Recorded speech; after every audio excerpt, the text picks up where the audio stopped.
Hello, OT geniuses, and thank you so much for joining me on today's live. Today we are going live a little bit earlier than what we usually do, but I wanted to address a topic that has been really constantly popping up amongst working with you all, and just it even popped up earlier today in the occupational therapy new grads page, and that is if occupational therapy uh, is worth the financial investment. And I wanted to kind of just talk a little bit about the student loans and just about what we can do to basically ensure that we get paid our worth, because that's where it's really at. Now, I, for one, personally, am not really that worried about the student loans because I am taking steps in my life and in my personal professional life to ensure that I can basically have the income that I need to be financially stable.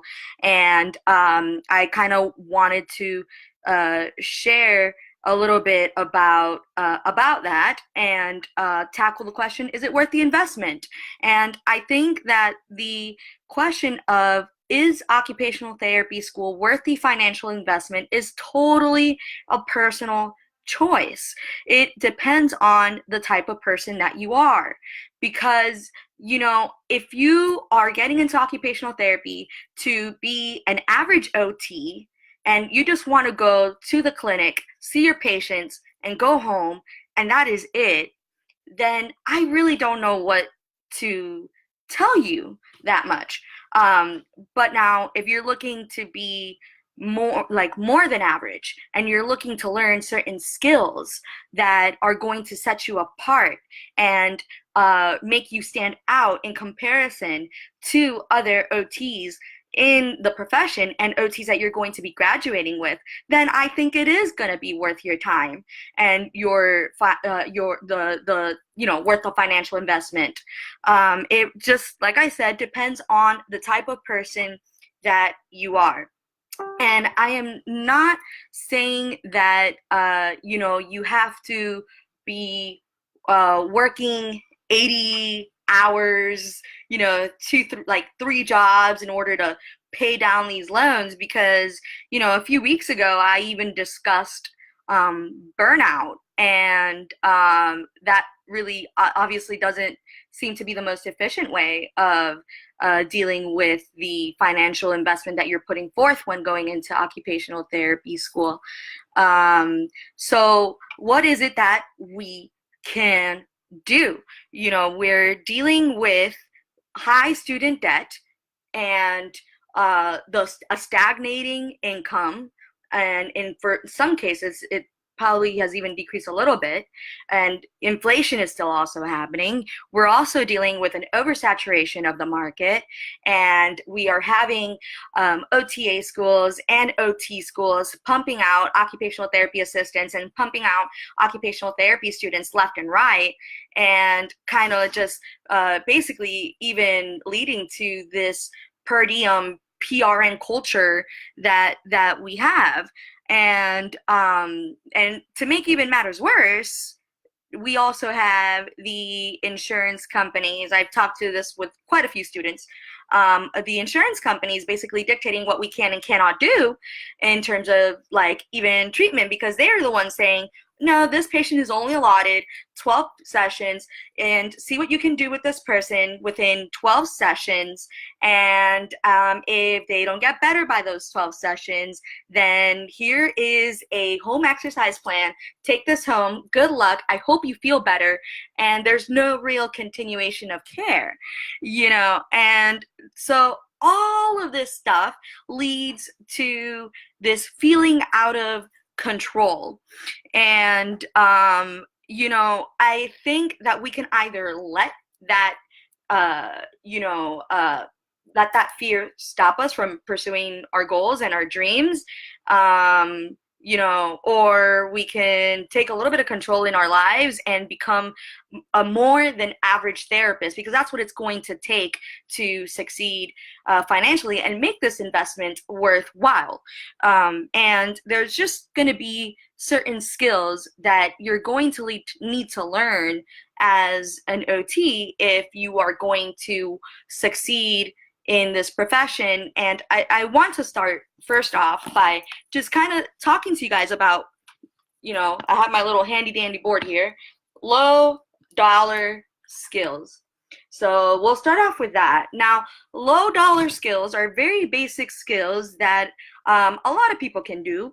And that includes skills maybe such as answering a phone, and or it could even be just cleaning up linen around the gym. Like, anybody can do that sort of stuff. That is a low dollar skill, and you are not going to be paid lots and lots of money to do that, because they can get anybody to do that.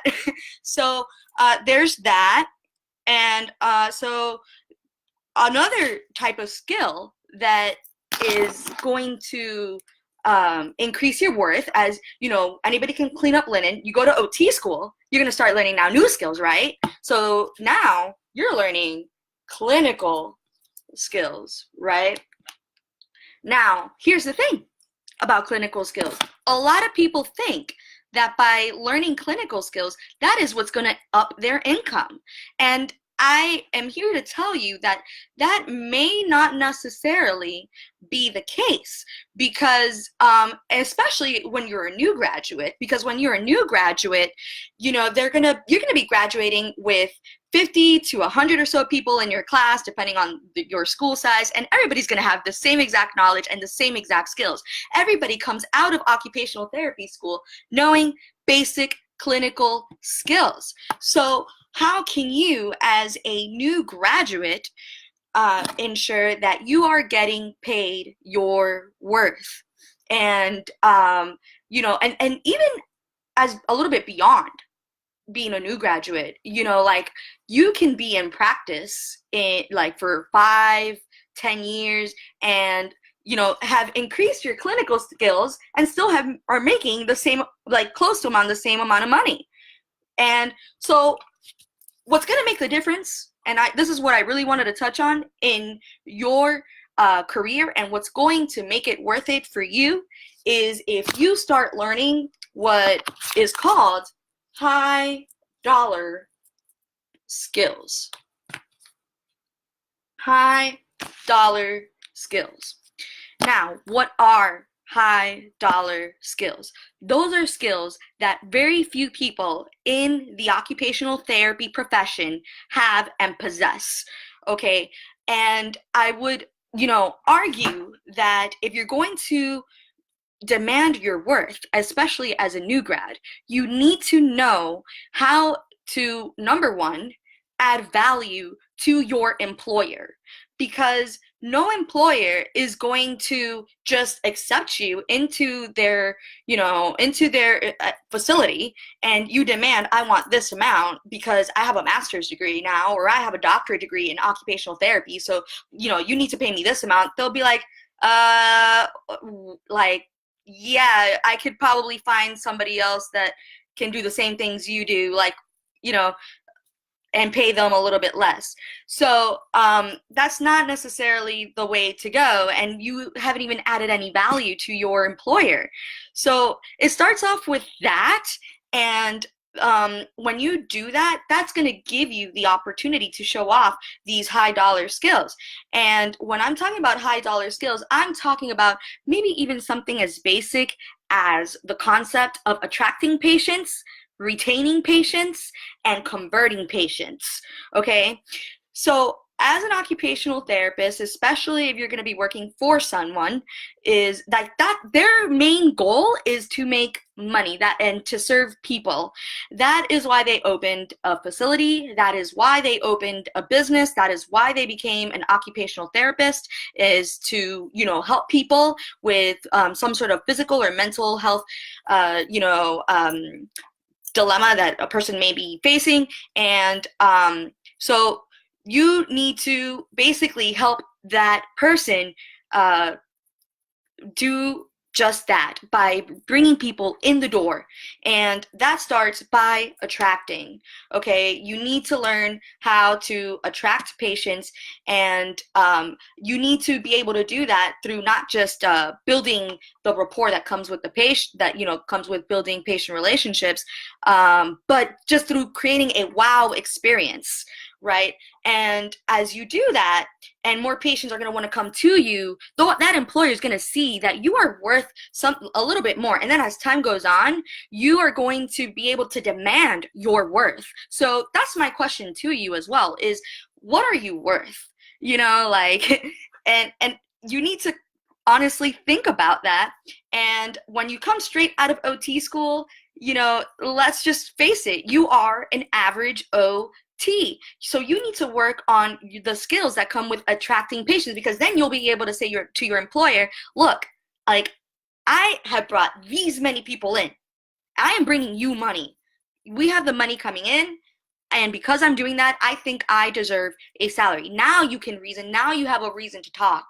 Now you can actually, through maybe even a system that you've implemented to track the amount of patients that you are attracting and making them come through the door, now you can say, like, look, I'm adding value to this facility, and you need to pay me your worth.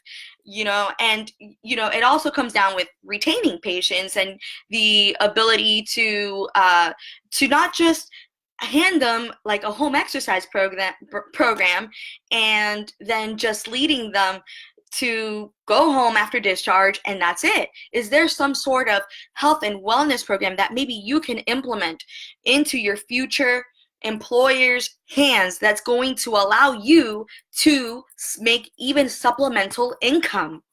So, I want you to really start thinking about these sort of things, because if you are willing to, first off, add value, know how to attract clients and patients, and know how to retain them, and know how to convert them into long-lasting clients, then that's the only way that you're going to be able to demand your worth, and that's the only way that your investment in the occupational therapy education is going to be worth it. So I think that that's what you can do. And I hope that you realize the importance of learning high dollar skills. And if you want to talk more about those skills, I'll be more than happy to have a conversation with you about those.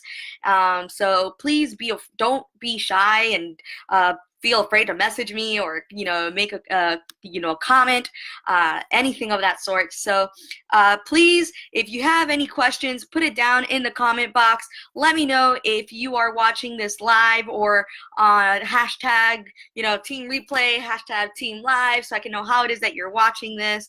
And if you did find this of any value, I urge you to also just share this with your friends, invite them to the group, and let them know that we are here to serve the pre-OT community, because this is a lot more than just trying to get into OT school. I want you guys to know what you guys are getting yourselves into, know how to demand your worth, and I want you guys to basically be able to do that once you guys get to the point of graduating as OT students in the future, and be able to show that you are worth more than what is being put out there currently, even in the Forbes magazines, because you have learned certain skills. So yeah, I hope that this has helped. Learn high dollar skills, and I will see you guys for next week's live.